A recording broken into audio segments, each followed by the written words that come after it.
Hello. Before we start, please comment down below what time it is currently wherever you are. I'm going to keep the screen black, so there is no light coming from your phone if you are trying to sleep. Let's get to it. Imagine sitting down for dinner, expecting roasted chicken or fresh bread, but instead, you're served a jelly made from fish or a pie stuffed with live birds. Welcome to medieval cuisine, where the line between delicious and disgusting was not just blurred, it didn't exist. Tonight, we uncover the bizarre and, frankly, stomach-turning dishes that were considered delicacies. What made these foods not just acceptable but desirable? And could you stomach a meal that medieval diners called a feast? Fresh meat. In the modern world, it's practically everywhere. Grocery aisles are lined with it, burger joints flaunt their all-beef patties, and your odds of finding yourself confronted with a meal of dried-out salted pig bits are, well, slim. Now, imagine a world where fresh meat wasn't just rare, it was almost mythical. That world? Welcome to the Middle Ages. For most people back then, meat wasn't something you touched on a daily basis, unless you were rich, rubbing elbows with the upper crust, in which case, enjoy your roast venison. The rest of society, they were lucky to encounter fresh meat a few times a year. Special occasions, feast days, or maybe a particularly generous landlord might have brought a rare cut to the table, but beyond that, livestock served more pressing purposes alive than dead. A cow could pull a plough, produce milk, or give birth to future cattle. Killing it for meat was frankly extravagant. So, what did they do? Preservation. That's where the real medieval meat magic happened. No refrigeration? No problem.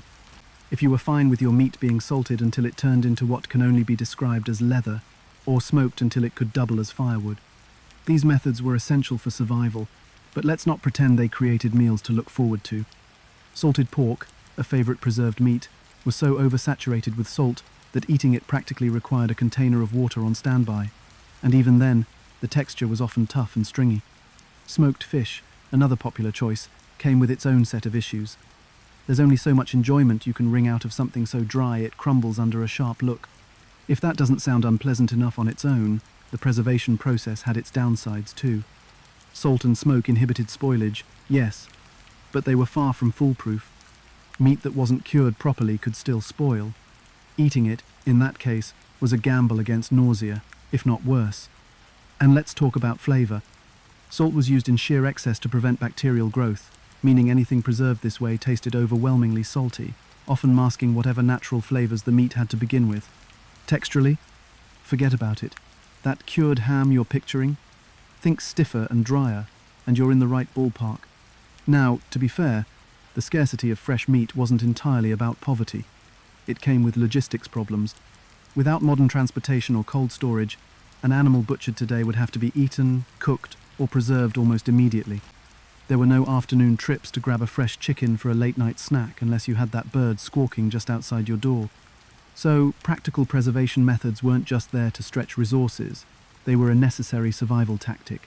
And while we're on the theme of making do, the resourcefulness of medieval cooks can't be overstated. These folks didn't just give up when faced with unpleasant-tasting food, they got creative. Spices, yes, those precious commodities often worth more than gold, were added to meats not to enhance flavor but to mask it. A heavy dose of cinnamon or pepper wasn't just a luxury, it was an early form of damage control.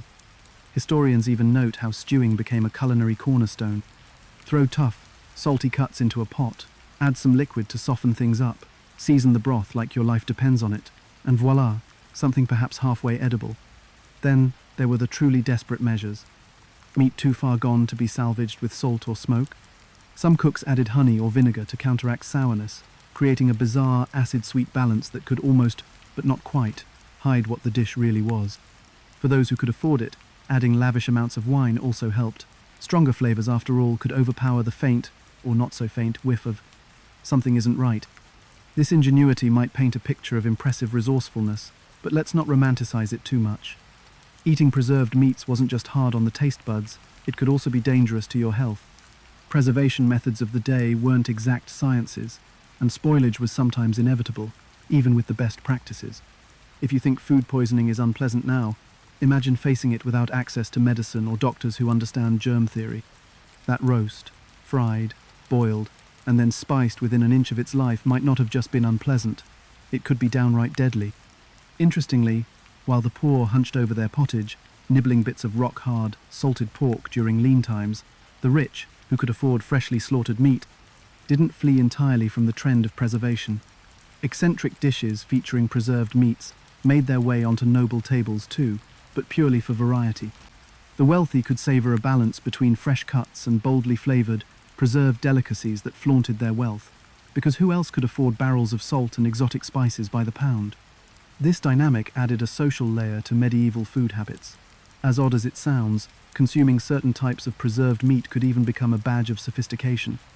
Smoked venison, for example, might signal noble status, implying one could hunt game and preserve it expertly, a subtle nod to having extra resources to spare.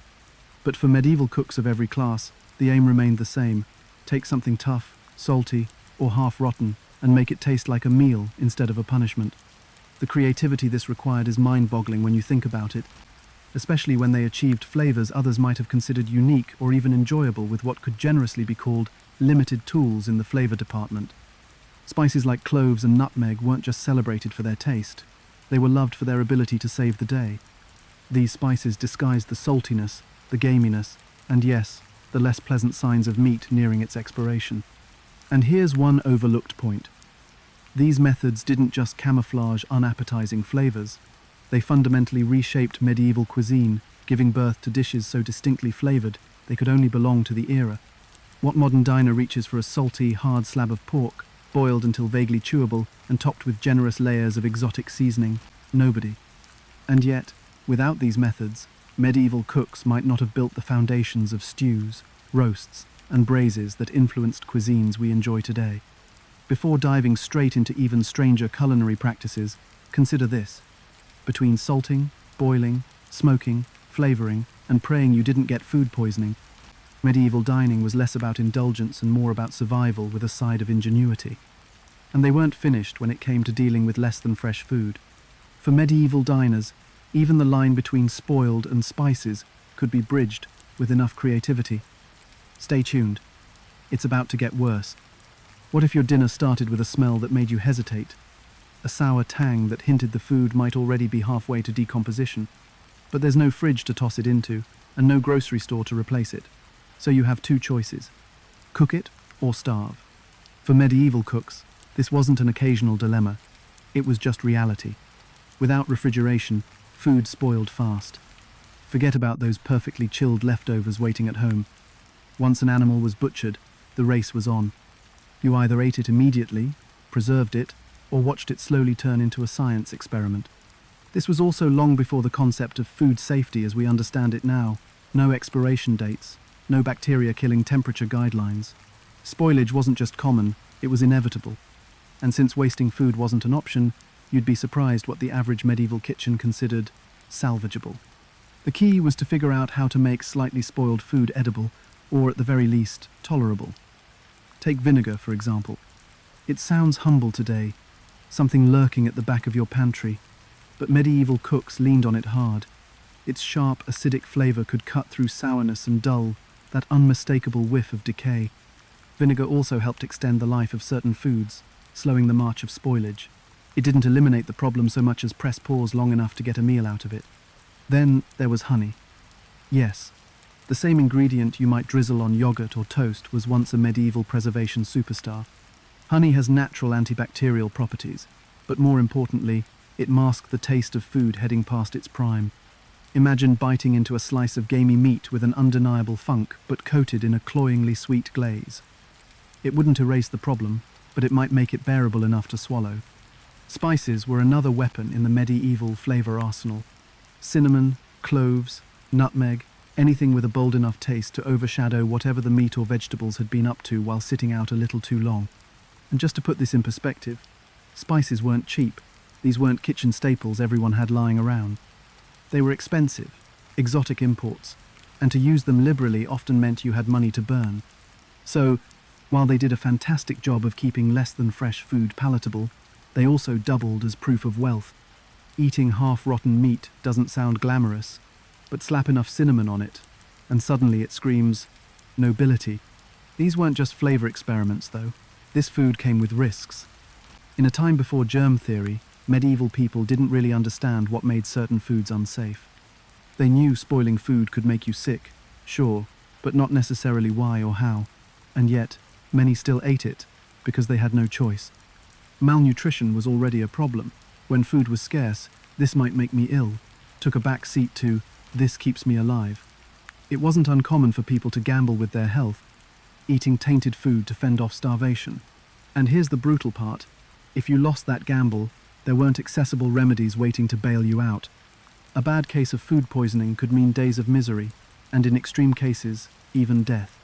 Still, necessity breeds resourcefulness, and medieval cooks weren't lacking in creativity. Stews became a saving grace, partly because they were forgiving. Toss in meat that's starting to smell off. Slow cook it with strong herbs, vinegar, and maybe some mystery spices, and voila, a meal that's, if not exactly appetizing, at least passable. Cooking at high temperatures helped kill off some bacteria along the way, though they didn't know this at the time. They just knew boiling and stewing made things safer to eat and easier to chew. It wasn't foolproof, but it worked, most of the time. Sometimes, they didn't just settle for safe-ish. They turned these desperate measures into dishes they actually enjoyed. Take medieval sauces, for instance. These weren't gentle accompaniments. They were power players designed to overpower. Think bold, tangy blends of vinegar, mustard, and pepper or sweet, and spicy concoctions with honey and cloves. These sauces didn't just camouflage bad flavors, they made them into something new, something that could even be called sophisticated. Over time, many of these recipes became staples, passed down and refined until the original purpose, to disguise rot, was almost forgotten. The bread situation wasn't much better. Even that humble medieval loaf could begin to spoil shockingly fast. Stale bread, though, was no deal-breaker. Cooks soaked it in wine or broth until it softened, then topped it with sugar, spices, or even cheese to create something entirely edible. What was once hard and dry got transformed into sweet puddings or savory dumplings, another testament to the creativity medieval kitchens relied on. Scraps weren't garbage, they were ingredients waiting to happen. Of course, not every culinary experiment was a success. Sometimes, the disguise didn't work. Historians note accounts of meals ruined by poor masking attempts, overpowering use of vinegar or spices that clashed rather than complemented. There was also a limit to what the most determined cook could salvage. Food so far gone it couldn't be saved might still have a place in animal feed. But beyond that, even desperation had its limits. It's worth pausing to think about what all this resourcefulness reflected. It wasn't just about eating to survive, it was about finding ways to endure in the face of scarcity. If food was limited, you couldn't afford to be picky, and you couldn't afford waste. Cooking with spoiled food wasn't just practical, it became part of the culinary DNA of the time. Out of necessity came the surprising invention, methods and recipes that turned rot into something edible, sometimes even enjoyable. And while it's easy to gag at the thought now, there's a kind of admiration due to the cooks who made it work. This process wasn't only about food, though. It also reflected how medieval society viewed ingredients as precious resources. Modern diners might throw away something the instant it smells odd, but for people living without refrigeration and constantly battling hunger, that wasn't an option. Instead, food became part of an ongoing battle, a fight against time, nature, and sometimes sheer bad luck. And here's the irony. Some of these strange preservation methods, vinegar marinades, sugar-glazed meats, heavily spiced sauces, didn't just make spoiled food bearable. They created the building blocks of modern dishes. Those flavors stuck around, even after refrigeration changed the game entirely. In fact, many medieval spice-heavy recipes laid the groundwork for cuisines that are celebrated today.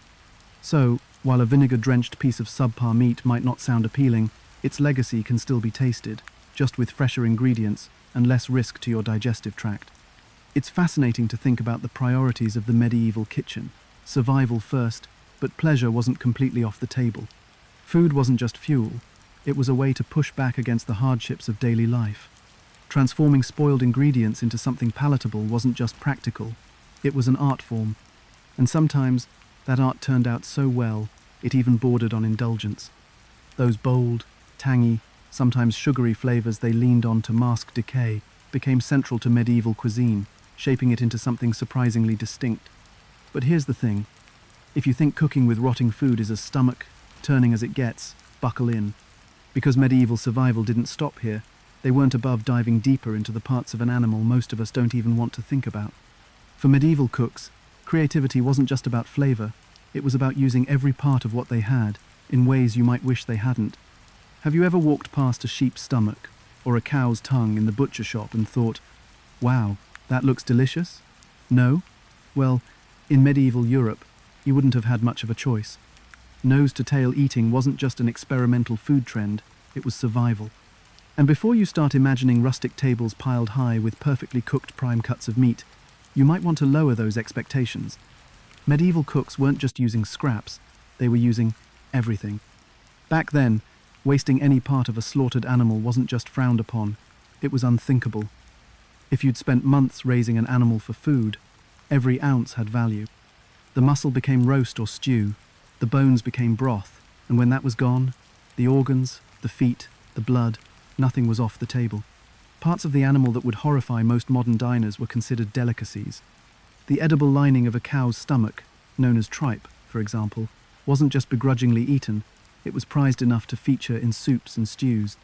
Of course, before it reached the pot, tripe had to be thoroughly scrubbed and boiled, an essential step since, well, cows don't exactly have sparkling hygiene. Once cleaned and tenderized, it got seasoned with anything on hand, which might include onions and a generous hitting of herbs to disguise the unique smell. Then there's black pudding, more popularly known today as blood sausage. Try not to wince. It was exactly what the name suggests. Animal blood mixed with grain, like oats or barley, and packed into casings made from intestines. It wasn't just a medieval invention either. Black pudding still clings on in some culinary traditions today. But for medieval cooks, this sausage was a triumph of resourcefulness. You could take the blood from a butchered animal, the part most of us would squeamishly pour down the drain, and transform it into a meal rich in iron and protein. Functionally, it was genius. Flavor-wise? Let's just say it was an acquired taste, with thick, earthy notes that modern diners might politely describe as bold, but calories were calories. And when the alternative was often hunger, blood sausage was a welcome addition to the table. If black pudding sounds challenging, allow me to introduce haggis, a dish so unapologetically medieval that even its ingredients seem custom designed to test your stomach's resilience. Haggis is, you might want to sit down for this, a savoury mix of sheep's liver, lungs, and heart, minced with oats, suet, that's fat, and spices, all cooked inside the sheep's stomach. Yes, the stomach. Before you write it off as a kind of revenge punishment meal, haggis wasn't just a way to use up undesirable parts of the animal, it was celebrated. Across Scotland, it became a cultural icon, making appearances at feasts and gatherings. Its heavy, rich flavour and earthy spices weren't just palate pleasers, they were symbols of ingenuity. Because when you really think about it, a food that takes the bits no one else wanted and elevates them to a main course is practically medieval fine dining. The fact that it still has a place in culinary tradition today only solidifies its legacy. Speaking of legacy, one of the more humble, easily overlooked concoctions from this era was broth and gelatinous soups made from animal feet. Yes, you heard that right. Feet. Pig's feet, chicken feet, cow hooves, all found their way into bubbling pots. Tossed in with some water and simmered into complete submission, these extremities released collagen and other nutrients, thickening the broth into something hearty enough to stave off hunger for hours.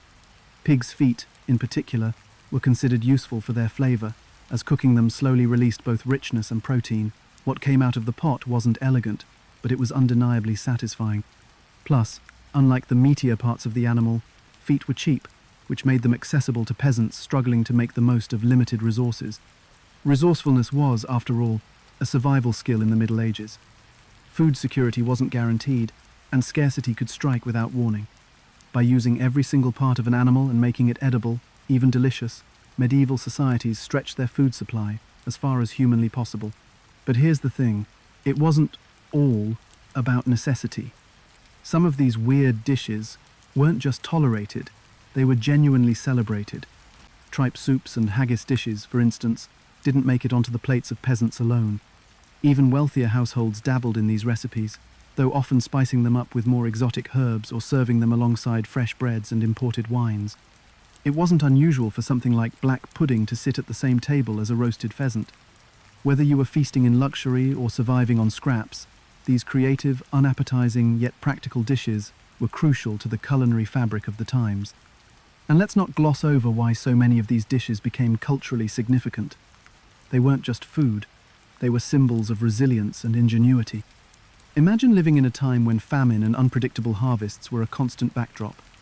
When you're forced to reckon with every part of an animal just to survive, it creates a new relationship with food.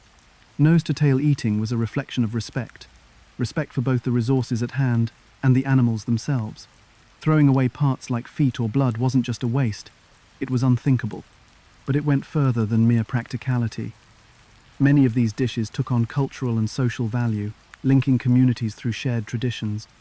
Black pudding wasn't just a way to use blood. Its recipe became a marker of local identity in certain parts of Europe. Likewise, haggis became a point of pride in Scotland, tied to celebrations and national heritage. These foods weren't simply eaten, they were shared, passed down, and associated with connection, survival, and even comfort in their own way. Even today, some of these medieval delicacies endure, though perhaps more as novelties in modern kitchens. Black pudding remains a staple in certain British breakfasts. Haggis is still prepared, celebrated, and eaten ceremonially in Scotland. And tripe?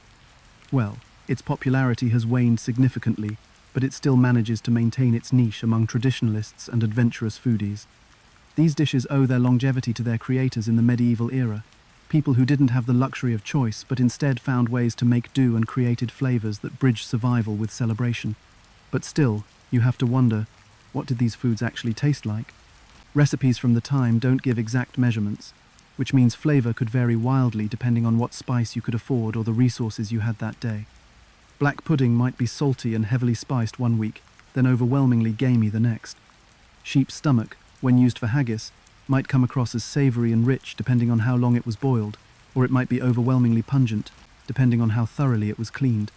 Feet stews, thickened by gelatin from tendons and cartilage, were rich and hearty but definitely had a slimy mouthfeel that might not have been for everyone. If there's one underlying theme here, it's this. Medieval cooks didn't see limitations as obstacles. They saw them as opportunities to pull off minor miracles with whatever they had on hand. Maybe you'd sit down to a dinner of blood and barley crammed into intestines, or a soup so thick with collagen it wobbles on the spoon. To us, it might seem extreme, even shocking. To them, it wasn't just food, it was life, seasoned heavily with ingenuity. And let's not get too comfortable just yet. If you think blood sausage and boiled feet were the biggest shocks medieval cuisine had to offer, keep watching. Because next, it's time to open up their most surprising cookbook ingredient: blood itself. What if the star ingredient of tonight's dinner wasn't a vegetable, wasn't a grain, wasn't even meat, but blood? In the medieval kitchen, blood wasn't just acceptable, it was essential. Fresh, salty, and metallic, it wasn't exactly the first item most of us would reach for, but cooks from the Middle Ages weren't squeamish. To them, blood meant nutrients, functionality, and a way to stretch food supplies when times were tough. And they didn't just find ways to make it tolerable, they turned it into soups, sausages, sauces, and even pancakes. Yes, pancakes. So let's rewind to when blood was collected, because this was its own process. After slaughtering an animal, the blood would be caught directly in bowls or buckets, which had to be done quickly to avoid clotting. Now, they couldn't exactly run to the pantry for little anticoagulant tablets, so the only option was to stir constantly. You'd need someone to do this right there at the scene, using hands or spoons to keep the blood smooth and usable. Think of it as the first, deeply unsettling step in a medieval nose-to-tail philosophy. If you've gone through the effort of raising and slaughtering an animal, not even the blood is going to waste. And this wasn't waste, not by a long shot. Nutritionally, blood was an absolute powerhouse.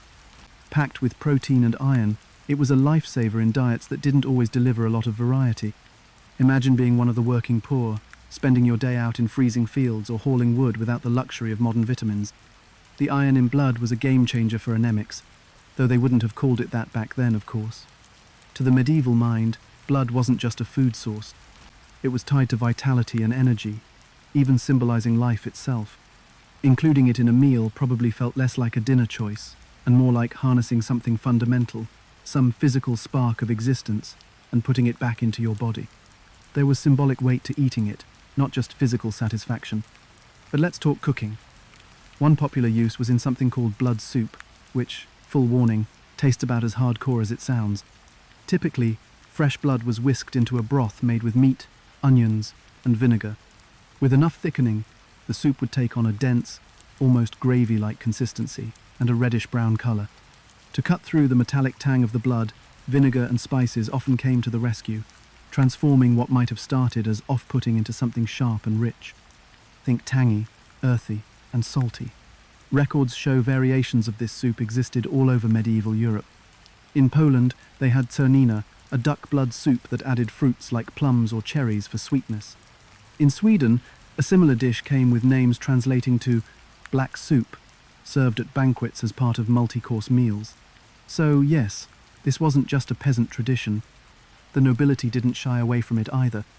Of course, it wasn't only about soups. Blood also found its way into pancakes. If blood soup sounds challenging, just imagine a plate of warm, freshly cooked blood pancakes, soft and spongy on the inside, crisp on the edges. The batter was a mix of blood and flour, with maybe some milk or water added to thin things out. Despite their shocking name, these pancakes were surprisingly practical. You could fry them up quickly, they required few ingredients, and, most importantly, they were dense enough to fill you up when other food ran short. Medieval cooks sometimes threw in spices to give the pancakes heat or sweetness, depending on what they were serving them with. Not into maple syrup? No problem. Blood pancakes would have been paired with sour lingonberries or cabbage, balancing the iron-heavy undertones. Then you have blood sausages, which might win the award for most versatile blood-based dish. As we touched on earlier, black pudding was made by mixing blood with things like barley or oats and stuffing it into intestines as a casing. It wasn't glamorous, but for rural families struggling to stretch their supplies, blood sausage was both practical and filling. It's dense, loaded with protein and carbs, and had a longer shelf life than raw or cooked blood alone. The process of drying, salting, or smoking the sausage helped extend usability further, making it an ideal meal during the leaner winter months. Even today, blood sausage survives in pockets of Europe, though the modern versions tend to lean more heavily on spices to take the edge off that distinctive aftertaste. Now, I know what you're thinking, but what did these dishes taste like, beyond just the promise of warm iron and protein? Contemporary descriptions are few, but those who've revisited blood-based recipes often describe the texture as smooth and the flavor as earthy, slightly sour, and almost gamey. The final result depended heavily on how it was prepared. Blood soup might have been tart and tangy, but throw in too much acid, and you'd risk overwhelming the dish. On the thicker side of things, blood pancakes had almost a custard texture, soft on the tongue, though still unmistakably dense. Sausages? They combined the chewiness of a fine grain with that consistent metallic undertone, a reminder that every bite was both a challenge and a reward. Cooking with blood, however, wasn't just about taste or even sustenance. The methods for handling it revealed a lot about food safety during the Middle Ages. Blood spoiled fast if it wasn't processed correctly. Once clotting began, it was game over unless you could chop it into smaller pieces, and even then, it wouldn't incorporate well into soups or sausages. To extend its life and usefulness, some medieval cooks salted blood right after collecting it. Others preferred to dry it into a powder that could be stored for months and rehydrated in times of need. It's impressive, really, how these early cooks developed ways to preserve food in the absence of refrigeration or reliable storage. They weren't just working with blood, they were walking a tightrope between nourishment and potential disaster. The stakes were high, and so was the creativity. But if you still find yourself cringing at the thought of blood as the star of a meal, take a step back and look at the bigger picture. There's a reason medieval people embraced it so widely. Waste was unthinkable when every calorie mattered. Animals weren't slaughtered on a whim. Blood was seen as a valuable resource, in the same way that milk or eggs were. Throwing it away would have been like tossing out bags of fresh groceries today, unimaginable. Beyond that, blood carried its own mystique, tied to strength, vitality, and even spiritual significance. This wasn't just food, it was a deeply ingrained piece of life in the medieval world, one that reflected how people thought about nourishment and renewal. Interestingly, some blood-based recipes remained not only in practice but in celebration. Even today, versions of blood pudding and soup exist on menus, particularly in countries like Poland, the UK, and parts of Scandinavia. While the idea of blood pancakes might be more niche in modern times, their medieval cousins are still remembered fondly as examples of working-class ingenuity and resilience. What started as a necessity became a tradition. and that tradition, in some places, turned into pride. A reminder that survival sometimes inspires brilliance in the kitchen. In hindsight, the way blood was used in medieval cooking wasn't just resourceful, it was deeply adaptive. It filled nutritional gaps during famines and represented a cultural attitude toward food that was grounded in practicality and reverence. People didn't just take what they were given, they figured out how to transform it, sometimes into something satisfying enough to still echo through centuries of culinary history. So, yes, while modern diners might balk at the idea of swirling fresh blood into a soup pot or folding it into a pancake batter, to medieval cooks, it was simply another tool in a kitchen arsenal designed for survival. And while blood might have been one of the more unconventional ingredients on the menu, it wasn't even the strangest. Because when it came to feeding households through harsh winters, medieval ingenuity didn't stop there. Wait until we get into their obsession with fermentation, the Jenga tower of flavors and decay that helped entire villages survive. It's an experience. Winter in medieval Europe wasn't just cold, it was a test of endurance. Picture months on end with no fresh crops, no stocked supermarkets, and no emergency frozen pizza waiting in the back of the freezer. By November, your last ripe fruits and vegetables were long gone, and if you wanted anything resembling a survival plan, it came down to one thing: preservation. Meat, vegetables, dairy, everything had to withstand the kind of time and conditions that would make most modern foods surrender without a fight. This is where fermentation came in, delivering sour, pungent, and sometimes downright repellent solutions to the problem of keeping food edible when the world outside was a frozen wasteland. Let's start with something that's still around today: sauerkraut. You might recognize it as that tangy topping on a hot dog or a sidekick to some bratwurst, but in the Middle Ages, it wasn't a condiment, it was life insurance. Cabbage was one of the few sturdy crops that could last into the cooler months, so when supplies started to dwindle, fermenting it became a method of preservation that turned necessity into survival. Making sauerkraut was deceptively simple. Chop up cabbage, sprinkle it with salt, pack it into a barrel, and let nature take over. Over weeks, sometimes months, the salt would draw out water from the cabbage, creating a brine that encouraged fermentation but warded off harmful bacteria. This wasn't a quick process and definitely wasn't pretty. Fermentation let off strong, sour aromas that hung in the air like an ever-present reminder of what was happening inside those barrels. But after the waiting game, you'd be left with an acidic, sharp-tasting product that had not only survived the months without spoiling but actually gained some nutritional benefits, like a healthy dose of vitamin C. For a diet stripped of fresh produce for most of the winter, that tangy cabbage wasn't just edible, it was a miracle. But cabbage was just the beginning. Fermented fish was another medieval staple, though not one that most of us would describe as appetizing. Pickled fish, like herring, became indispensable for anyone living even remotely near the coast. The fish would be cleaned, salted until it practically crackled, and then either packed in brine or left to hang and dry in a process that, again, wasn't winning any prizes for smell. As the fermentation worked its magic, the fish softened and developed that distinct, slightly slimy texture and intensely strong, salty flavor and acquired taste, to say the least. In Scandinavia, they had dishes like lutefisk, where dried fish was soaked in lye, yes, lye, and then served gelatinous and pungent, while other regions stuck to simpler pickling methods. And the question arises, why go through all that trouble? The answer? Calories.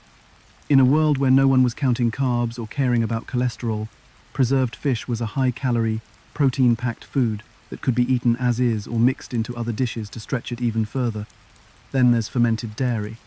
Now, we're not talking about the brie or gouda you'd find on a charcuterie board. Medieval milk didn't have a shelf life. Left out for even a short amount of time, it would curdle almost immediately. But if you managed it carefully and added a little intentionality, you could turn spoilage into edible products like cheese or something resembling yogurt. One hallmark of medieval ingenuity was clabber, a thickened milk product made simply by letting raw milk sit at room temperature until it separated into curds and whey. These curds were scooped out, salted, and sometimes pressed into simple cheeses. The whey, which was far too sour for regular consumption, didn't go to waste either. It could be used in baking, cooking, or even fed to livestock. Cheese, in particular, became a staple of winter diets because it could be stored for months and carried an enormous concentration of nutrients from the milk that would otherwise spoil. Strong, aged cheeses were celebrated for their flavor, albeit flavors far stronger than most people today might enjoy. Think sharp, really sharp, and occasionally veering into barnyard territory. All of these preserved foods played the same fundamental role: survival. Freshness wasn't a luxury anyone could afford in mid-February, so pungency, sourness, and strange textures were just part of the culinary package. These foods weren't designed to impress guests or satisfy cravings. They existed to keep you alive when the world outside had nothing to give. And it's worth noting that quality control wasn't a perfect science. Without a standardized process, preserved food could vary wildly depending on who made it and how. A barrel of sauerkraut might turn out crisp, sharp, and refreshinger, soggy, and borderline inedible. Fermented fish might become a salty delicacy or dissolve into a smelly, oozing disaster. The ingenuity that went into these preservation techniques was remarkable given the technology of the time. Fermentation wasn't just about dumping food in a barrel and hoping for the best. These foods were monitored carefully, sometimes for months, to prevent contamination and ensure they stored properly. Communities refined their methods over generations, developing techniques suited to their climate and available ingredients. Regions with more access to salt, for example, leaned heavily on pickling, while colder, more isolated areas focused on fermentation and drying. It was a slow, labor-intensive process, but the payoff was undeniable. Survival through months when, otherwise, people may have starved. But there was a trade-off. Taste wasn't always easy to swallow, literally. Even in their best forms, fermented and preserved foods could be overpowering to newcomers. Modern diners who try traditional sauerkraut might appreciate its fresh acidity, but the more heavily fermented versions eaten during the Middle Ages came with harsher smells and deeper flavors. Think earthy, sour, and maybe even tangy to the point of discomfort. Pickled fish carried the acrid punch of salt and brine, leaving a stickiness that clung to your mouth even long after the meal was over. And fermented dairy usually delivered a tang so robust it barely resembled what we think of as cheese today. Still, these trade-offs were worth it. Preserved foods offered longevity and a surprising boost in nutrition. Fermentation processes added beneficial bacteria that helped with digestion, and high-salt recipes ensured hydration by encouraging more water consumption during meals. These weren't just stopgap foods, they were literal lifesavers, keeping entire medieval villages fed and functional when fields were empty and game animals had retreated deep into the forests. So yes, by modern standards, medieval preservation methods might seem a little intense or even off-putting. Sticking your hand into a barrel of fermenting fish doesn't exactly scream five-star dining experience. But back then, it wasn't just food, it was a lifeline. If there's one thing medieval people understood deeply, it was how to adapt. They didn't have refrigeration, and they didn't have a fallback plan. What they had was ingenuity, and a willingness to embrace the strange and unappetizing in exchange for something far more important, a full stomach. Interestingly, the echoes of these methods still survive today. Fermentation has rebranded itself as a health trend in certain parts of the world, with kombucha, pickled vegetables, and aged cheeses all lavishly praised. But imagine if these trendy foods had been your whole diet, not just an accompaniment. It's hard not to marvel at how medieval people turned their greatest challenge into a creative and kind of bizarre solution. And while the need to survive winter was its own harsh motivator, there's something else that fermentation gave people: adaptability. By taking what they had and pushing it to its limits, they created the blueprints for preservation techniques that would be used for centuries. Winter was never easy, but maybe, just maybe, cracking open a barrel of sour sauerkraut brought some small comfort, a bite of tangy, crunchy proof that even the harshest season could be endured as long as you planned ahead. But speaking of comfort, survival wasn't just about taste or practicality. Sometimes it was about making a statement. Medieval cooks didn't stop at food that fed the body. They also tried their hand at spectacle, creating dishes that served as edible entertainment. Because nothing says medieval dinner party like a pie that explodes with live birds. Stay tuned. This is where things get bizarre, like next level bizarre. Why were medieval cooks so obsessed with spices? It wasn't just about flavor, though that was part of the fascination. Spices were proof that you'd made it. They weren't just food, they were power, luxury, and a way to show off wealth without saying a word. If you draped your roasted swan in a sauce loaded with cinnamon, cloves, and pepper, you didn't have to explain how much money you had. everyone already knew. Spices were currency, status symbols, and culinary tools all rolled into one. But for the average medieval person, forget about it. These coveted ingredients were almost impossibly expensive, and the key to their mystique was simple. They came from unbelievably far away. Unlike salt, which was mined or evaporated locally, spices were strangers to Europe. They started their long journey in Southeast Asia, India, or the Middle East, places most Europeans at the time couldn't even imagine. From there, ambitious traders took on the dangerous task of bringing them west, along routes that were grueling, unpredictable, and sometimes deadly. By the time a handful of peppercorns reached a market stall in Paris or London, it had travelled thousands of miles and been marked up hundreds of times. And that was if it made it at a lone shipwreck. One raided caravan along the way meant someone just lost an entire year's worth of profits. All those risks and middlemen kept prices sky high, which turned even small amounts of spices into treasures. For the elite, though, that exclusivity was part of the appeal. If it was rare and hard to get, it was worth having. For nobles and royals, spices weren't just used sparingly, they were flaunted. At a banquet, roasted meats would arrive smothered in richly spiced sauces, golden flecks of saffron shimmering in a dish of rice. Saffron, by the way, was more expensive than gold by weight. Just growing it was laborious. A tiny thread of saffron came from the stigma of a crocus flower, hand-picked and dried. If you served a meal seasoned with saffron, it wasn't just food, it was a performance. And saffron had stiff competition. Cinnamon, a favourite in both savoury and sweet dishes, came straight from the bark of Sri Lankan trees, while cloves and nutmeg travelled from the distant spice islands of Indonesia. Then there was pepper, possibly the most coveted of all. It was known as black gold, essential for making even the blandest dish taste luxurious. This obsession went beyond taste, it had practical roots too. Think back to our earlier conversations about medieval foods. Spoiled meat, watery stew, a slightly suspect pie. Spices like pepper and cloves didn't just elevate flavours, they masked anything unpleasant. Wealthy diners had the luxury of throwing expensive seasonings at food that wasn't exactly fresh. Spices didn't actually fix spoiled meat, but they were a smoke bomb for the sensei, a strong enough dose of cinnamon or mace, and you'd barely notice that funk creeping through. This wasn't just a convenience, though. It was something of a necessity. Without refrigeration, and with preservation methods that weren't flawless, rich households needed to make sure their enormous feasts, full of roasted birds and game, didn't turn into a public health crisis. Spices were their not-so-secret weapon. Now, the spice obsession wasn't limited to kings and barons. Middle-class families weren't exactly tossing handfuls of cinnamon into stews, but they were doing what they could to afford even the tiniest amounts. The occasional pinch of pepper might make its way into a special meal, and if you were cooking for a wedding or a religious festival, you might splurge on nutmeg, a small fortune for a spice, only slightly smaller in size than a marble. This is where things get interesting. Spices were often stretched as far as possible.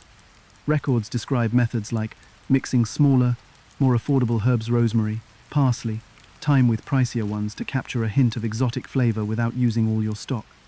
The merchant class also developed tricks for preserving their precious spices. They were stored in locked chests or tightly sealed jars, and using them became an almost ceremonial act, reserved only for meals that mattered most. The kind of dishes these spices enhanced ranged wildly, and some were, let's say, ambitious. Imagine roast pork cooked until tender, but then drowned in a sauce that combined honey, vinegar, ginger, and cinnamon, sweet, tangy, spicy, and unlike anything today's diners would expect from a meat dish. Another favourite was hippocras, a spiced wine infused with sugar, ginger, and cloves, consumed warm and thick like a medieval hot toddy. Dessert didn't escape the trend either. Pies stuffed with dried fruits like dates or prunes were dusted with cinnamon or nutmeg to emphasize sweetness. Even mundane foods became playgrounds for spices. Rice cooked with saffron turned from a side dish into something so golden and fragrant it was practically royalty on a plate. Spice trades weren't just a culinary operation. They were a global phenomenon. Guilds like the pepperers in London controlled who could sell spices, at what price, and to whom. These guilds weren't just sellers of ingredients, they were gatekeepers of status. It wasn't uncommon to see merchants secure entire fortunes by dealing in pepper alone, while others scrambled to break into the supply chain of coveted nutmeg or cloves. Meanwhile, countries vied for control over the trade routes themselves, sending fleets on risky expeditions toward Asia. Wars were fought, treaties were signed, and entire empires clashed over who got to control the spice flow into Europe. Interestingly, this scramble for spices didn't mean medieval diners understood them the way we do today. For most people using them, spices were cloaked in mystery. Why did certain foods taste better with ginger? Why did saffron turn rice yellow? Who knew? The average medieval cook didn't necessarily know what a cinnamon tree looked like or that it was even a tree, but they didn't need to. These ingredients arrived already dried, ready to grind or steep or sprinkle. Understanding was secondary to the flavor and prestige they brought to the dinner table. But what's fascinating is how spices shaped medieval eating habits and even how meals were structured. Elaborate courses flourished, and the use of spices dictated what was served when. Early courses might be subtle, with dishes spiced lightly, things like delicate soups or roasted poultry with just a wave of ginger. Later courses ramped up the intensity, rolling out heavy, complex flavors, with saffron-laden sauces or sweet, syrupy desserts spiked with clove and mace. Dinners became a sensory crescendo, guided by layers of spice, with each meal carefully planned to create a progression of intensity. There was something ritualistic in this, a sense that eating wasn't just sustenance, it was an event. Spices played their role here not only as tools of flavor but as markers of sophistication. Owning spices, let alone using them liberally, wasn't just a culinary choice but a deliberate performance of wealth. And this wasn't lost on the people sitting at the tables. Guests would notice what spices showed up in your dishes, how creatively they were used, and how confidently they were offered. This was food as theatre, where every pinch of pepper or grind of cinnamon carried a silent message: look how much I can afford. Of course, this divide between those who could afford spices and those who couldn't was just another stark line separating medieval classes. The gap between lavishly spiced peacock pies on the tables of the nobility and unseasoned porridge in the bowls of peasants was massive. Spices, in some ways, defined that gap. If you could flavor your food with far-flung treasures from across the oceans, you'd transcended mere existence. You'd entered a world where meals were about indulgence, not survival. Yet spices weren't purely practical or even just performative, they hinted at something aspirational. For those who couldn't afford them, spices represented more than physical luxury. They hinted at worlds they'd never see, filled with exotic lands and unimaginable wealth. The fact that something as small as a pinch of cinnamon could carry all of that weight makes it easier to understand why medieval cooks were so obsessed with them, even when they couldn't afford them. But while the wealthy were seasoning their food with symbols of exploration and risk, they weren't the only ones transforming the ordinary into extraordinary. Among the working class and the struggling, this same ingenuity produced dishes where the scraps of the kitchen could become survival creativity, with leftovers so bafflingly inventive, you'll never look at old bread the same way again. What could you do with scraps and leftovers that most of us would just toss in the trash today? In the Middle Ages, that wasn't even an option. Wasting food wasn't only frowned upon, it was an insult to survival itself. Medieval cooks could take the inedible, the unthinkable, and somehow transform it into something that could, at least theoretically, keep your stomach from growling. It wasn't glamorous. It wasn't pretty. But when resources were stretched razor thin, creativity was not a choice. It was a way of life. Take pottage, for instance. If there's ever been a dish designed by desperation, this was it. A thin vegetable soup that could have anything or nothing tossed into it. Imagine standing over a large black iron pot bubbling away on the hearthfire. You've got wild greens you scavenged from the woods, a turnip that's a few days past its prime, and maybe, if luck was on your side, a small piece of salted pork. That's dinner. Water went in first, lots of it. Pottage wasn't about indulgent flavors, it was about stretching what little you had. Most of the time, though, the result was thin, bland, and sorely lacking any real protein. On the hardest days, when meat was out of reach and the vegetables scarce, it was nothing more than a gruel water thickened with a pinch of flour or some vegetable starch, just enough to trick your body into thinking it had eaten something substantial. Even bread, a basic staple of the medieval diet, wasn't spared this careful use of scraps. Flour was expensive, so it was stretched wherever possible. Ground acorns? Toss them in. A little barley husk or pea shell? Sure, even sawdust, if times were desperate enough. This bread was dense, gritty, and about as appetizing as chewing on a piece of bark. But it was food, and if you were lucky enough to even have bread on hand, you weren't about to complain about its texture. That same bread had its uses even when it started to go staley, and it did so quickly in the damp, drafty medieval kitchens. Stale bread wasn't a mistake. It was an opportunity. So instead of tossing out yesterday's loaf, cooks were reinventing it. That hard, crusty chunk could be soaked in broth to soften it, creating a warm, mushy base for a meal.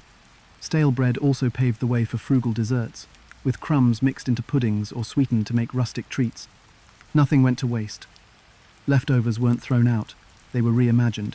Bones didn't stop at one use, they were boiled, scraped, boiled again, until the last bit of marrow and fat had been extracted. Animal bones were so valuable that even the poorest peasant household had a stack stashed somewhere, waiting for the next pot of soup. From leftover vegetables to stray bits of pork fat, if it could cook, it could contribute to a meal. But it wasn't just about survival. Those scraps and bones gave flavour and richness that nothing else could. Pottage, on its plainest days, might have been grim, but the addition of a single bone could turn it into something much closer to an actual meal. That's if you were lucky. On less fortunate days, well, boiled water and a vague sense of hope might have been your only companions at the dinner table. Now imagine the winter months. Crops had long since withered, and fresh ingredients were a distant memory. You look around your pantry and all you've got are some wilted vegetables and maybe a few dried peas left over from summer. Enter the humble medieval stew dish, as forgiving as it was essential. Peas, onions, a stray carrot, maybe even cabbage if you had some buried behind the salt barrels. All of it went into the pot. Stews weren't just meals, they were utilities, bubbling away for hours or even days, with new ingredients constantly added and leftovers submerged to create bulk. The pot itself rarely went empty. Instead, it transformed over time, depending on what was available. One day it might lean heavily on lentils, the next it might feature a splash of curdled milk for richness. The result was a constantly evolving dish, never quite the same twice, but reliable in its role of keeping households alive. And then there's the other end of the creativity spectrum, the times when scraps stretched so thinly they became downright desperate. In bad years, famine didn't just test creativity, it crushed it. There are records of people boiling tree bark to scrape off its inner layers for food, or making soup out of dried animal hides softened in water. Desperate peasants turned to eating rats, mice, even cats and dogs, not because they wanted to, but because there wasn't much else standing between them and starvation. Every morsel counted towards survival, and in the harshest times, nothing was unthinkable if it could stop the gnawing emptiness in your stomach. The line between necessity and horror blurred, and when food was truly gone, even grimmer accounts, like cannibalism, emerged in areas ravaged by crushing famine. But desperation wasn't the full story. Out of this scarcity came invention not gourmet by any stretch, but cleverness born from necessity. One standout example, medieval puddings. These weren't the creamy chocolate desserts you're probably picturing. Instead, they were compact, heavy, and usually savoury. Ground grains, animal fat, blood, or leftover vegetables got mixed into dense mixtures, bound together and boiled until firm. Puddings could be sweetened for special occasions, maybe by adding a few dried berries or drizzling a rare dusting of sugar for wealthier tables. But at their core, these puddings were peasant ingenuity on a plate. Calories packed into a small, durable package that would last several days when other food might be scarce. Let's not forget how medieval cooks could turn mistakes or misfortunes in the kitchen into something entirely new. When milk started to spoil, which, without refrigeration, it did constantly, it wasn't thrown out. Instead, it was curdled with vinegar or lemon juice, turning into soft, crumbly cheese. The whey left behind might seem useless today, but back then it wasn't discarded either. It went into soups, mixed into porridges, or even used as a base for fermentation projects. Waste simply wasn't part of the vocabulary. The ingenuity that transformed scraps into meals wasn't just a practical necessity, it had cultural consequences too. Meals like pottage united families and communities. Food shortages were fought collectively, with entire villages pooling their resources to make the biggest pot of soup possible. Dinner wasn't just a solitary experience, it was communal, often shared with neighbours or friends in the same struggle. The surprising thing is how much flavour some of these seemingly dire dishes could deliver. Take pottage again. While often bland, it wasn't always dull. On better days, with the right mixture of greens, herbs and occasionally meat, it could develop layers of savoury complexity. A dish thickened with bread or flavoured with marrow might become unexpectedly rich. Over time, techniques like roasting vegetables before adding them elevated the flavour. Even puddings, with all their grit and denseness, could surprise you with a little sweetness or spice. These weren't meals meant to impress, but they didn't need to be. They worked and, sometimes they were even enjoyable. This scrappy, waste-free survival wasn't limited to rural peasants either. Wealthier households practiced their own version of creative cooking. Worn bread became the foundation for complex trifles, or was fried up with eggs and spices for what was essentially a medieval French toast. Animal bones boiled multiple times for stock could eventually be ground into meal to feed to dogs or, in extreme cases, turned into a thick paste for human consumption. Leftovers were recycled endlessly, a parade of meals reappearing in new forms until every possible bit of nourishment had been extracted. Now, as unappetizing as some of this might sound from a modern perspective, the creativity of medieval cooks holds its own sort of brilliance. They took nothing and turned it into something stretching the meaning of food and finding ways to adapt in the face of overwhelming scarcity. It wasn't effortless, and it certainly wasn't elegant, but it worked. That drive to survive, to scrape something nourishing out of what most of us would consider trash today, was the true backbone of medieval food culture. So yes, scraps, bones, stale bread, they were workhorses of medieval cooking. But beyond that, they were a testament to the resilience of the era, proof that survival wasn't just about endurance, it was about creativity. And while their resourceful cooking kept them alive through scarcity, medieval cuisine wasn't always this humble. Sometimes it leaned hard into the realm of spectacle, because if you thought pottage or bone soup was odd, wait until you see how far they'd go just to impress their dinner guests. Hint: it involves live animals and, that's not even the weirdest part. Would you eat a pie that explodes with live birds when you cut into it? Not metaphorically, it's not a particularly lively filling, it's literally packed with live birds. To us, this might sound like something out of a bizarre prank show, but in the Middle Ages, it was just another way to entertain dinner guests. Welcome to the world of edible spectacles, where food wasn't just nourishment, it was theatre. And medieval dining, especially at feasts, was about more than just filling your plate. It was designed to amaze.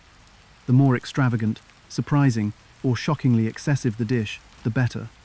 Food, in this context, was a status symbol. As much as it was a meal, and sometimes it wasn't much of a meal at all. Take the infamous live bird pies, for instance. These weren't your grandmother's apple pie or anything remotely edible, really. Imagine a massive pastry shell, carefully hollowed out and baked just firm enough to keep its shape, but not burn. Inside, a baker might sneak dozens of live bird songbirds, turtle doves, if the hosts were sparing no expense, so that when the pie was ceremonially cut open, the birds would flurry out in a chaotic burst of feathers, chirps, and confusion, presumably to the delight, or alarm, of the audience. It's the medieval equivalent of a dinner surprise cut into what looks like dessert, and voila, instant chaos. These pies weren't meant to be eaten, they were spectacles, showing off the host's ability to engineer something technically impressive and wildly impractical. But why stop at birds? Sometimes, the idea wasn't just, how can this dish surprise people, but, how much do I have to spend before this turns heads? The wedding feast of Duke Philip the Good in 1369 didn't pull any punches on this front. One of the highlights? A giant hollow pie that wasn't just housing birds, but hiding a flock of live turtle doves. That was alongside marzipan sculptures and sugarwork, so elaborate it looked more like jewelry than food. The sugar sculptures called subtleties were edible works of art, crafted to look like castles or ships, often painted with gold leaf to give them an extra shimmer. They weren't just desserts, they were statements. Look at what I can afford, and look at what my kitchen can create. It didn't stop at sculptural sweets. Banquet tables during medieval feasts were stacked high with courses designed to astonish as much as they pleased the palate.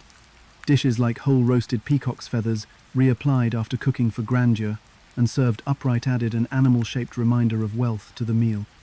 Wealthier households had access to exotic or rare cuts of meat, but instead of eating them humbly, they staged them in ridiculous ways. Swans, herons, even lampreys were paraded out, sometimes speared on decorative spits or wrapped in golden-edged pastry. The more unusual and visually dramatic a dish was, the more it delighted and impressed the audience. A medieval feast wasn't just about food quality, it was about the excessiveness of the display.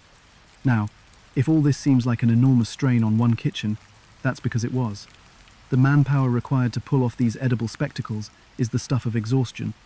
Take Henry VIII's feasts, which showcased dozens, even hundreds, of different dishes in a single event. One banquet, celebrating a French ambassador, reportedly included 89 separate items, ranging from venison and heron to sweetmeats and decorative subtleties. Kitchens teemed with servants and cooks who worked tirelessly. While you picture refined medieval nobles dining under candlelight, remember that just a floor or two below, someone was elbow deep in goose grease or rolling dough as fast as their hands could manage.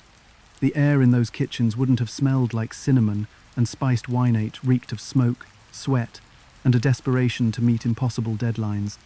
These kitchen feats weren't always about taste either. In fact, some of the most elaborate creations weren't even particularly good to eat.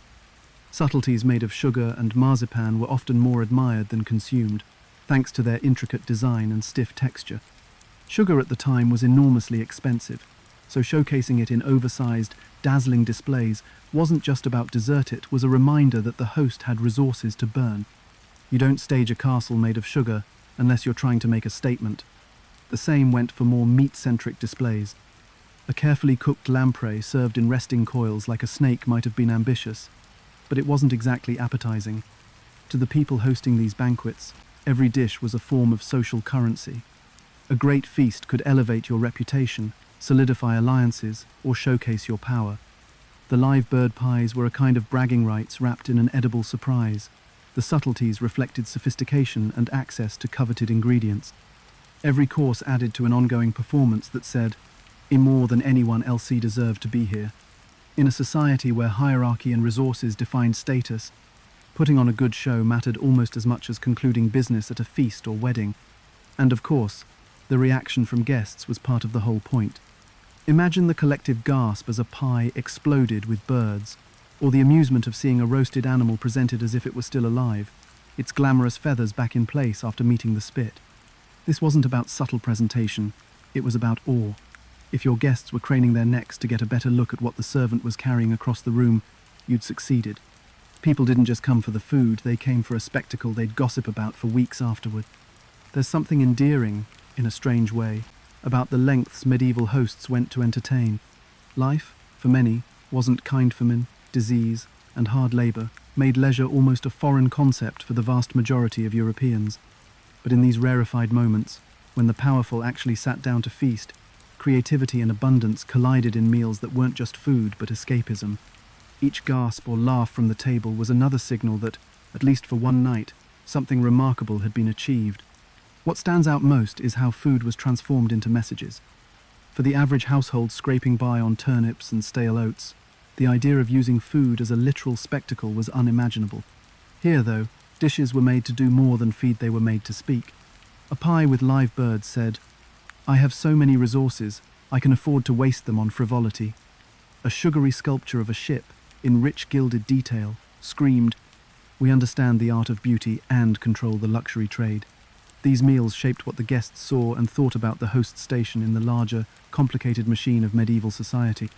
But beyond the shock and awe, there was also a quiet implication, particularly when it came to the visual artistry of these spectacles. Feasts like Duke Philip's or Henry VIII's weren't just about gluttony, they reflected the mechanics of medieval labour. Behind every roasted peacock or edible castle were dozens, if not hundreds, of workers orchestrating the impossible. Each course carried the invisible fingerprints of those who had plucked, chopped, baked, glazed, and garnished it to perfection. The elaborate dishes on display might have symbolized wealth, but they also symbolized the sheer manpower required to stage such an act. For us, looking back, the idea of food as spectacle might feel like pure extravagance. A pie turning into a birdcage isn't practical. A castle made of sugar isn't nourishing. But if you lived in the Middle Ages, where survival often overshadowed pleasure, this was one way to break free from the constraints of a relentless, grinding existence. It made food fun. It made food memorable. Most importantly, it made a statement about the power of the Hosta Declaration that they could afford to turn whimsy into reality, to make even a mundane dinner into a masterpiece of ambition. What's wild is that feasts like these didn't just reflect extravagance, they shaped the very idea of hospitality. They gave dining a purpose beyond sustenance, turning meals into moments of connection, performance, and even art. It's easy to imagine today's celebrations looking tame by comparison, because medieval banquets didn't shy away from breaking every rule of sensibility. But spectacle can only tell part of the story. After all, the people behind these extravagant displays were the ones who had to deal with the aftermath: servants scrubbing grease-streaked pans, the cooks repairing a botched pastry, the scavenging peasants who eventually claimed what was left as scraps. So, What happened the day after the feast? You'd be surprised. It's a whole other story. So why don't we eat like this anymore? The answer isn't just sitting in one neat little box. It's tangled up in centuries of progressum, of it convenient, some of it accidental, and some of it driven by survival instincts that haven't entirely left us.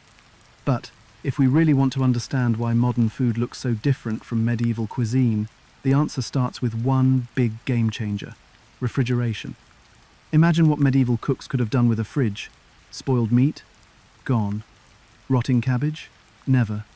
A way to stretch milk beyond 2 days without it curdling? Revolutionary.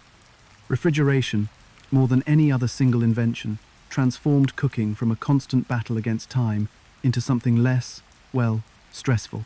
For medieval households, food preservation relied on methods that were tough and unforgiving: salting, pickling, drying, or smoking. They worked, but they didn't work wonders.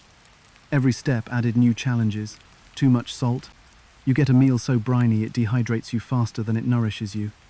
Mess up the temperatures while smoking fish? Congratulations, you have just invented food poisoning. Refrigeration flipped the whole script, making spoilage an occasional problem, not a daily certainty. And with it came a complete reimagining of how we store and eat food. But before we saw fridges humming along in every kitchen, industrial food production had already started shaking things up. By the late 19th and into the 20th century, advancements in food processing made it possible to mass-produce packaged goods that wouldn't spoil in a matter of hours. Canned foods, for instance, could sit on shelves for months. Imagine the reaction of a medieval peasant if you handed them an aluminum can of peaches and told them it was safe to eat 6 months or 6 years later. It's no exaggeration to call this monumental. Suddenly, diets weren't tied so tightly to the seasons. You didn't have to wait for plums to ripen. You could pop open a jar of preserves in the dead of winter. The pantry became a thing for everyone, not just the wealthy or the careful planners who'd mastered the art of barrel fermentation. Alongside this, hygiene standards started to catch up. In the Middle Ages, food safety was a fuzzy concept at best. Germ theory hadn't been discovered yet, so no one was obsessively washing their hands or worrying about cross-contamination. Spoiled food wasn't just an occasional risk, it was normal, almost expected. A little sourness in your milk, a faintly slimy texture to your fish. That wasn't a deal breaker, that was dinner. What changed? Well, everything. Modern systems for food inspection, pasteurization, and sanitation took food from a high-stakes guessing game to something a lot more manageable. Forget being surprised by rancid meat. Today, you're more likely to be taken aback by a best buy date that's been stretched too far.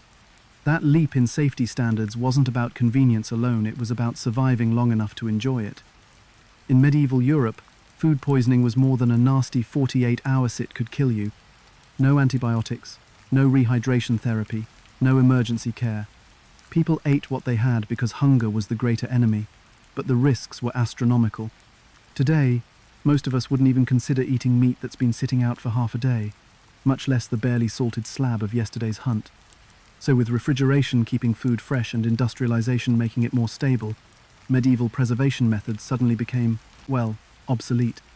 Who needs a barrel of smelly sauerkraut fermenting in the corner when you can buy fresh cabbage year-round? Smoking fish became optional, not essential. Blood puddings and animal feet? Those might still have niche places in a handful of cuisines looking at you, haggis, but they're not on the weekly dinner rotation for your regular household. What used to scream resourcefulness now reads as unfathomable for anyone used to the predictability and plenty of a well-stocked modern grocery store. And let's not forget how cultural changes influenced what we eat. In medieval times, food wasn't supposed to just taste good. It was deeply tied to identity, status, and survival.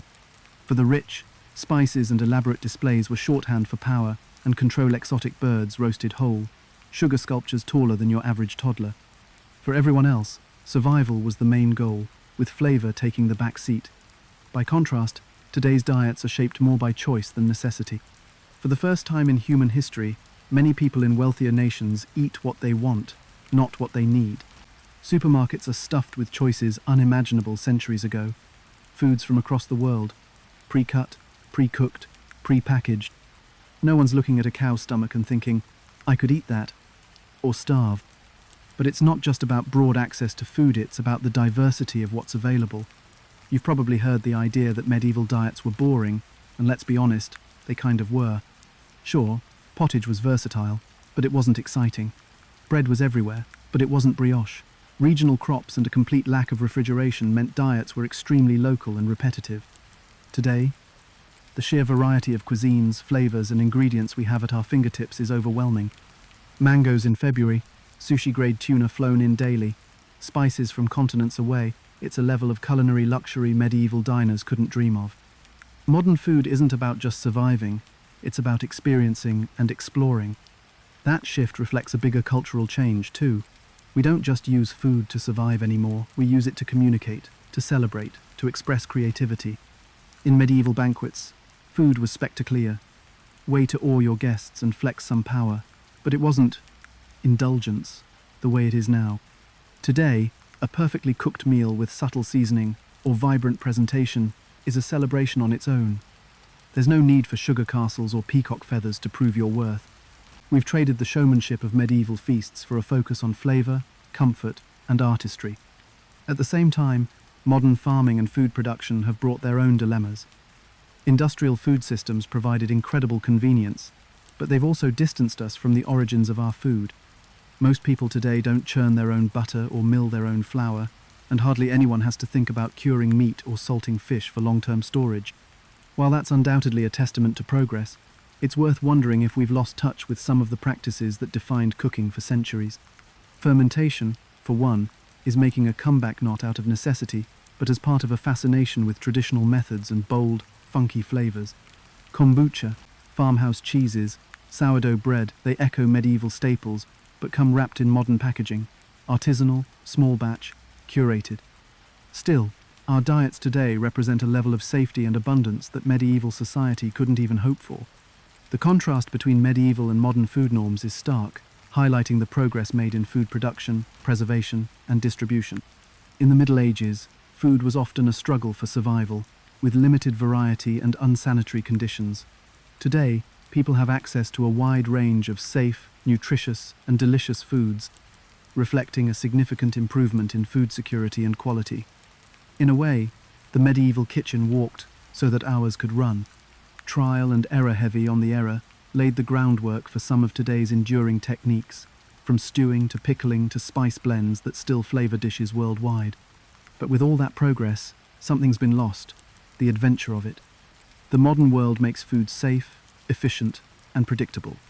But it's taken the wild unpredictability out of the process, the gamble, the triumph of making a rotten-smelling cabbage into life-saving sauerkraut, the sense of achievement in stretching scraps into something edible. Food today is polished, controlled, and often pre-packaged, missing the ingenuity and grit that medieval people brought to every meal. So while life in the medieval kitchen was rough and occasionally horrifying, it was also resourceful, adaptive, and brave in a way ours no longer needs to be. And there's something worth admiring in that. But medieval people weren't done at survival. They didn't just eat, they entertained. They created. They turned cooking into culture. Which makes you wonder, could we have the audacity to try something as bizarre as their feasts today? Medieval food wasn't just about eating, it was about surviving in a world that rarely made it easy. From boiling bones to masking rot with extravagant spices, people found ways to turn desperation into resourcefulness. That ingenuity, born in harsh conditions, is a testament to the resilience of the human spirit. Despite facing constant threats of famine, foodborne illness, and the stark disparities between the wealthy and the poor, people found ways to survive, adapt, and even find moments of joy in their meals. So next time you grab fresh produce or choose from endless dining options, take a moment to appreciate how far we've come